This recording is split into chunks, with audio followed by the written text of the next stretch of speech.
So hello friends, कैसे हैं आप सभी। I hope you all are good. और फिर से आपका स्वागत है हमारे अपने चैनल एनबी कॉमर्स सब में। दोस्तों, आज की वीडियो के अंदर हम लोग बात करने वाले हैं यूके पीएससी असिस्टेंट अकाउंटेंट के बारे में। कुछ इसके इन्फॉर्मेशन की हम लोग यहाँ पे बात करेंगे। जैसा कि आप सबको पता है कि डॉक्यूमेंट वेरिफिकेशन आप लोगों का सभी का कंप्लीट हो चुका है, जो कि आपका 27 ऑफ जून से स्टार्ट था और 7 जुलाई को लास्ट यहाँ पे डीबी की डेट आपकी थी।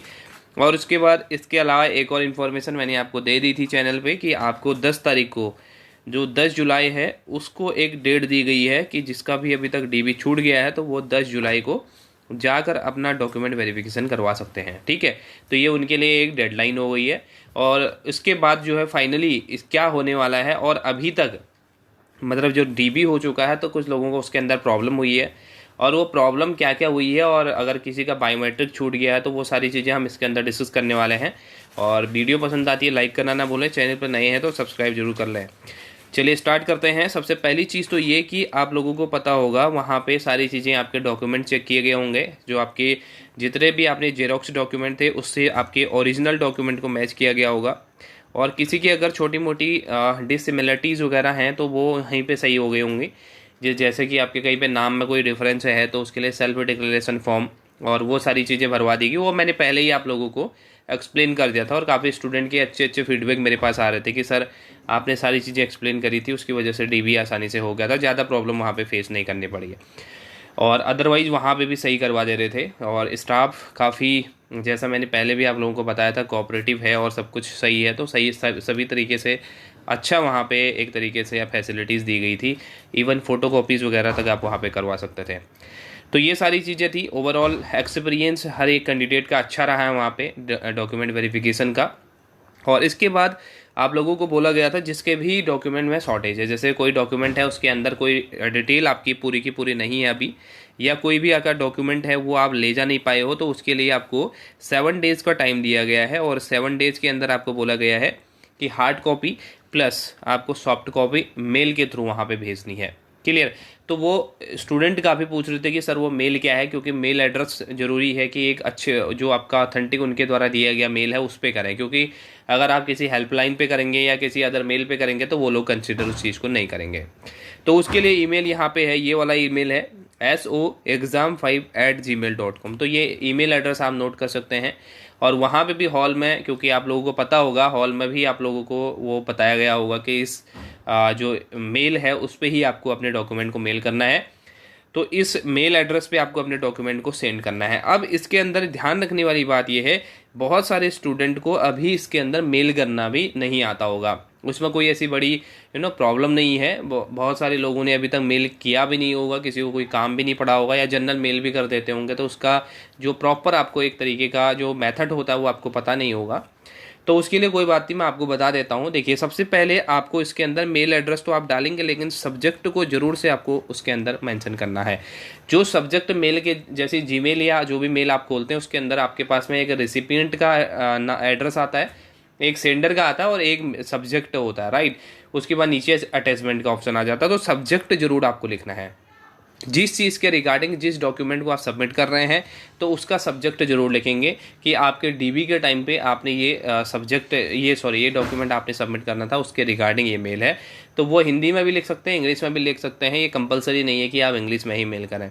उसके बाद नीचे जो है आपका नीचे जो अटैचमेंट पे आप लोग आएंगे तो उस पर भी आपको लिखना है कि डिटेल अपनी डालनी है कि इतने तारीख को मेरा डॉक्यूमेंट वेरिफिकेशन हुआ था और उसमें ये डॉक्यूमेंट की शॉर्टेज पड़ी थी, और ये डॉक्यूमेंट मैंने बाई पोस्ट भी भेज दिए हैं और अभी मैं इसको मेल कर रहा हूँ या कर रही हूँ, तो प्लीज़ इसको आप रिसीव करें। ये आप हिंदी में भी लिख सकते हैं और इंग्लिश में भी लिख सकते हैं। उसके बाद नीचे अपनी थोड़ी डिटेल डाल देना, नेम और आपका रोल नंबर, ये सारी चीज़ें, एप्लीकेशन नंबर, वो सारी चीज़ें आप मेंशन जरूर इसके अंदर कर देना।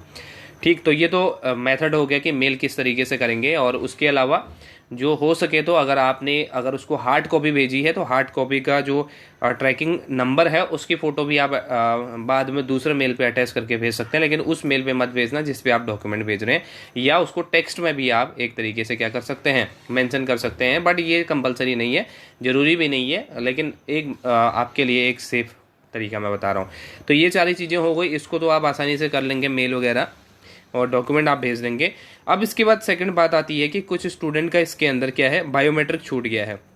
यानी कि जो आपकी बायोमेट्रिक अटेंडेंस वहाँ पे हो रही थी, तो कुछ स्टूडेंट ने बायोमेट्रिक नहीं दी है, तो क्या ये कंपलसरी है या ये चल जाएगा? तो बिल्कुल ये कंपलसरी है। अगर आपने ये बायोमेट्रिक अटेंडेंस आपकी नहीं हुई है तो इसका मतलब ये कि आप वहाँ पे प्रेजेंट नहीं थे, ये कंसिडर किया जाएगा।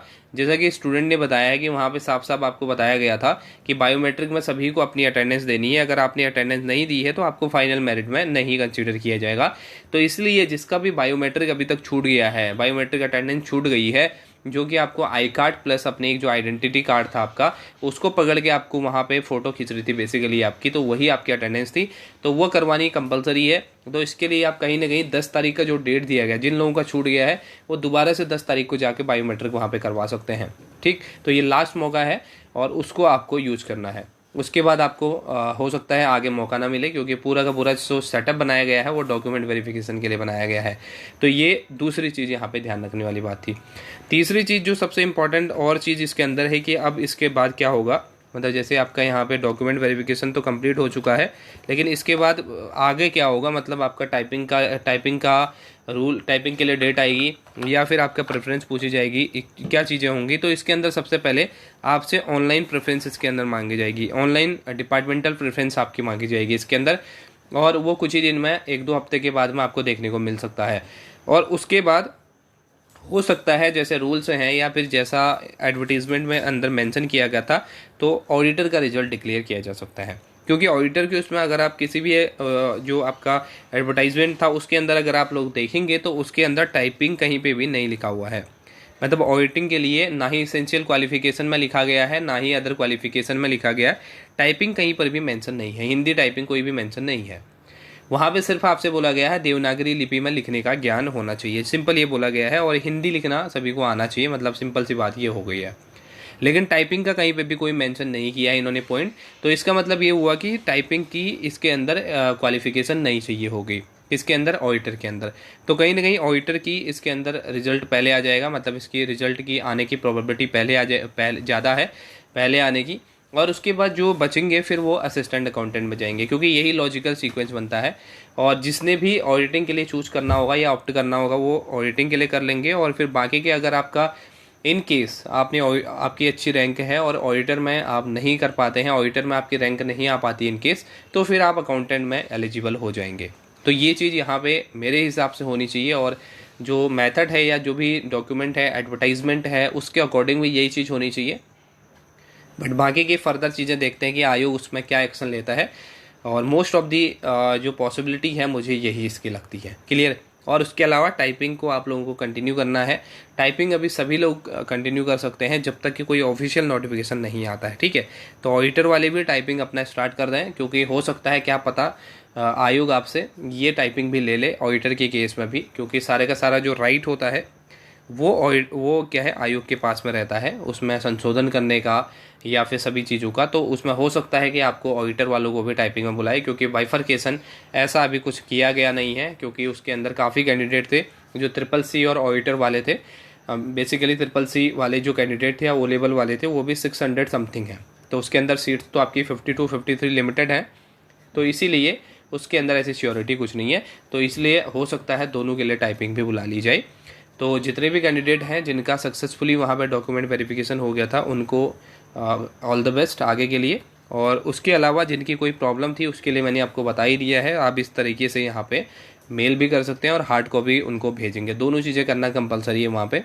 और जिनका छूट गया फाइनली तो वो 10 तारीख को जाके वहाँ पर अपनी जो डॉक्यूमेंट वेरिफिकेशन है उसको कर सकते हैं, ठीक है। तो ये मेन चीज़ें थी। उसके बाद जब ऑनलाइन कोई आपकी इन्फॉर्मेशन आती है, जैसे ही आपके प्रेफरेंस आपसे पूछी जाएगी, वो सारी चीज़ें होंगी, या कोई नया नोटिस इसके अंदर आता है, तो फिर हम लोग फिर उस नेक्स्ट वीडियो के अंदर मिलेंगे। अभी की वीडियो में इतना ही। So thank you so much, have a nice day, take care, bye bye.